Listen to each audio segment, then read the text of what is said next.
The San Antonio Spurs just slammed the door shut on the Minnesota Timberwolves. And now the matchup everybody's been waiting for is finally here.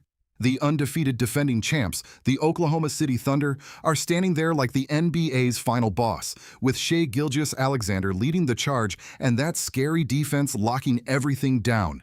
People have been hate-watching this team all season, waiting for somebody to finally crack them. And now here comes San Antonio with zero fear. And on the other side, you've got Victor Wembanyama and the Spurs, the squad everybody thought was still a few years away. Apparently, nobody in San Antonio got that message because this team just ran through a Minnesota squad that made back-to-back Western Conference Finals appearances, and honestly, they made it look way easier than expected. Game 6 didn't feel like some nervous young team barely hanging on. It looked like a group that already believes they belong at the top. This wasn't some lucky escape either.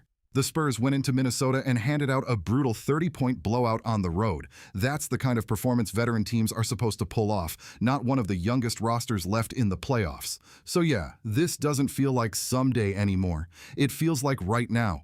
And there are 4 huge reasons why San Antonio suddenly looks ready to win immediately. The last reason especially should have Oklahoma City paying very close attention because this matchup might be way tougher than people think. The biggest concern around the Spurs all season was always their age. Nobody questioned the talent. That part was obvious from day one. The real concern was whether this team was too young for playoff pressure. At some point, wouldn't they finally hit a wall? Would the bright lights become too much? That was the narrative everybody kept pushing. In the first round, they handled Portland without much trouble. Then against Minnesota, there were a couple moments where people started saying, "Here it comes. This is where the youth finally shows." Game 1 slipped away at the buzzer after Julian Champagnie missed a wide-open 3. Then came the chaos in Game 4 when Wembanyama got ejected early, and suddenly Minnesota tied the series. That moment had everybody thinking San Antonio might completely lose control if Game 5 went bad. Instead, Wembanyama answered with a straight-up masterclass. He came out aggressive, focused, and played like somebody tired of hearing all the doubts. He completely flipped the energy of the series again and reminded everybody why he's already one of the most dangerous players in basketball. But even after that, they still had one huge test left. They had to close the series out on the road in one of the loudest arenas in the league. Minnesota's crowd was ready to explode if the Wolves got rolling early, and that's usually the kind of environment where young teams start making mistakes. But San Antonio didn't fold for a second. In fact, Stephon Castle basically erased every concern about this team's future all by himself. This dude walked into a closeout playoff game in only his second NBA season and completely took over. Castle dropped 32 points, 11 rebounds, and 6 assists while shooting 11 for 16 from the floor. Then he caught fire from deep too, knocking down 5 of his 7 threes and finishing as a ridiculous plus 28 in under 30 minutes. That's not some he'll be good eventually type of performance. That's superstar-level playoff production right now. And honestly, every time this guy steps on the court, it gets harder not to believe the hype. He's got that strong frame, gets downhill whenever he wants, plays hard defense, rebounds like a forward, and makes smart reads constantly. Now, all of a sudden, he's confidently splashing threes, too. That changes everything, because the one question people always had about Castle was the jumper. The size was already there. The defense was already there. The playmaking, toughness, getting to the line, all of that was legit from the start. But teams used to wonder if they could just sag off him and dare him to shoot.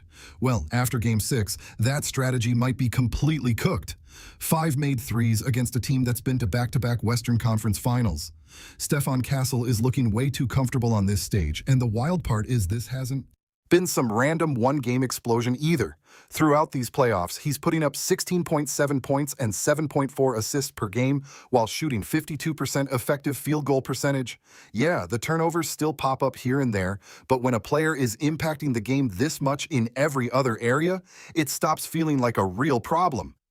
Then you look over at Dylan Harper, and it gets even crazier. This dude is a rookie. Not just his first playoff run, this is literally his first NBA season ever, and somehow he already looks built for these moments. Harper is giving the Spurs 11.8 points per game off the bench while shooting 55% effective field goal percentage. That's not normal for a rookie coming into high-pressure playoff basketball. What stands out the most is how calm he looks out there. A lot of young players spend their first playoffs trying not to mess up. Harper isn't playing scared at all. He handles the ball confidently, gets to his spots smoothly, and his footwork already looks polished. He rebounds hard, competes defensively, and keeps making smart plays instead of forcing bad shots. In Game 6, he dropped 15 points off the bench on an efficient 6 for 8 shooting night and looked completely unfazed by the moment. And here's the part that really catches attention. Harper is leading the entire NBA in bench scoring during these playoffs. That's a massive boost for San Antonio because now teams can't even relax when the starters sit down. The Spurs keep coming at you in waves, and Harper has become one of the biggest surprises of the postseason. And yeah, we've got to talk about De'Aaron Fox too, because some people keep acting like he suddenly doesn't matter anymore. That couldn't be further from the truth. Even with some up-and-down playoff games, Fox is still putting up 18.6 points per game on 55% effective field goal shooting while basically acting like the steady veteran holding everything together. In Game 6, Fox stepped up huge with 21 points and 9 assists while shooting an absurd 8 for 10 from the floor. Those are the kinds of performances that completely change playoff series. When Fox starts getting to his spots and knocking down those timely shots, the Spurs' offense becomes ridiculously hard to stop because now defenses are getting attacked from every direction. That's why all the talk about San Antonio having a 3-guard problem feels way too early.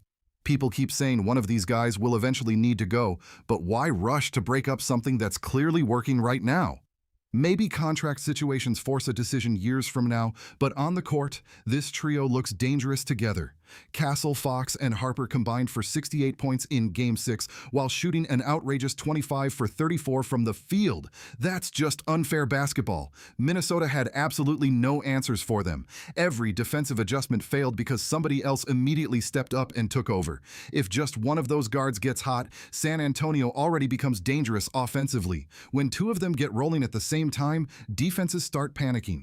But when all three click together like they did in Game 6, teams simply get run off the floor. It turns into pure chaos for the defense, and suddenly it barely matters how talented the opponent is. That's what makes this Spurs team feel so different right now. And the second big reason they suddenly look ready to compete for a title is Victor Wembanyama himself, because he completely changes what San Antonio can get away with on the court. Normally, when teams play this many guards together, everybody immediately asks the same question. Where's the size? Where's the rim protection? For most teams, that becomes a major weakness fast. But the Spurs aren't built like most teams anymore. Because they've got Victor Wembanyama. And honestly, it feels like he counts as 2 defenders by himself. That's what makes San Antonio such a nightmare to play against right now. Their entire defensive strategy almost looks ridiculously simple. Wemby handles the paint, everybody else go make life miserable for the perimeter players. And somehow it works perfectly. The guards pressure the ball nonstop, chase shooters off the three-point line, and take risks defensively because they know there's a 7'4" defensive monster waiting behind them if anything breaks down. That safety net changes everything. Most teams can't afford to gamble defensively because one mistake turns into an easy layup. The Spurs don't care because Wembanyama is sitting there erasing mistakes like they never happened. That freedom lets San Antonio play way faster and way more aggressively than most teams. They can attack ball handlers, jump passing lanes, and throw constant pressure at opposing offenses because they know Wemby can clean up the mess if needed. And honestly, that's why their weakness at the power forward spot doesn't hurt them nearly as much as people expected. Of course, San Antonio would love to have the perfect forward who can shoot, defend, rebound, switch everything, and do all the little things every contender wants. Every team in the league is searching for that player, but Wembanyama's ridiculous skill set covers up so many problems that the Spurs can survive without having that ideal fit right now. And this isn't disrespect toward Julian Champagnie either because he's actually played really well during these playoffs, but realistically, he's undersized for the 4 spot. Normally, that would become a huge issue against bigger front courts. The difference is Wembanyama makes those concerns shrink fast because of how dominant he is protecting the paint. You could see it all over Game 6. Wemby finished with 19 points, 6 rebounds, and 3 blocks, which somehow doesn't even feel that crazy anymore because the standards around him are already absurd. But then you look at what happened to Minnesota's front court, and it gets ugly fast. Rudy Gobert finished with 0 points, 3 rebounds, and 0 blocks. Julius Randle scored just 3 points while shooting 1 for 8 and ended up as a brutal -34. In an elimination game, Minnesota's starting front court combined for basically nothing. That's the kind of defensive destruction that completely changes a playoff series. And the scary part is, it's not even just about the blocks with Wembanyama. Sure, sometimes he gives you those insane highlights where he pins shots against the glass or swats somebody into another dimension. But a massive part of his impact never even shows up in the stat sheet. It's the fear factor. Players see him waiting near the rim and immediately start second-guessing themselves.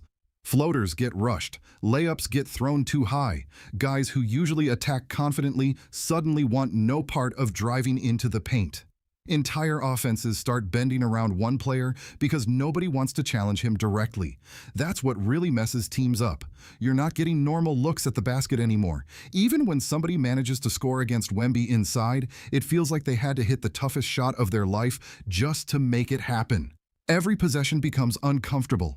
And when you look at the Stephon Castle and Wembanyama minutes together, it gets even crazier. During these playoffs, when those two share the floor, San Antonio has a ridiculous plus 20.5 net rating and an insane 96.4 defensive rating.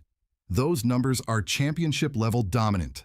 That's why this doesn't feel like one of those maybe in 3 years situations anymore. This defense can already wreck elite teams right now. That's the true Wembanyama effect.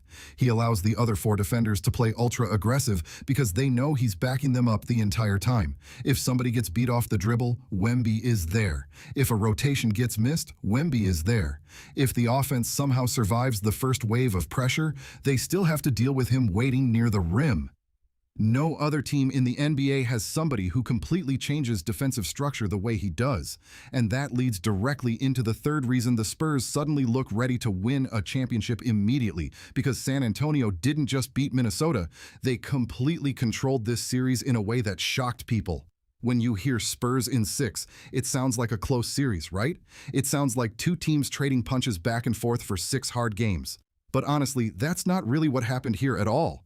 The 2 games Minnesota managed to win came down to a missed buzzer-beater 3 and the game where Wembanyama got ejected early. Outside of that, San Antonio looked like the team firmly in control most of the time. This series honestly felt closer to Spurs in 5 than Spurs in 6 because of how consistently they dictated everything. And Game 6 was the clearest example of it. The Spurs walked into Minnesota's building and completely embarrassed them on their own floor. They won by 30, led by as many as 37, and never trailed once. In a closeout game on the road, the Timberwolves never even seriously threatened them. That's not a young team barely surviving playoff pressure. That's a young team announcing itself to the league in a massive way. And the craziest part is how comfortable they looked doing it. The Spurs never played like they were hoping to belong. They played like they already knew they belonged. Every single time Minnesota tried to build momentum, San Antonio instantly answered. Castle would drill a 3. Fox would get to his spot and score. Wemby would erase somebody at the rim. And just like that, the Wolves' run would disappear before it even became dangerous. That's the part that should completely change how people talk about this Spurs team now. Minnesota wasn't some inexperienced squad that got lucky making the playoffs. This is a veteran group that's been through deep postseason battles against some of the best teams in basketball. They've dealt with pressure, hostile crowds, and high-stakes games before. But somehow, San Antonio made them look like the team still trying to figure things out. And that's what feels so shocking about this whole run.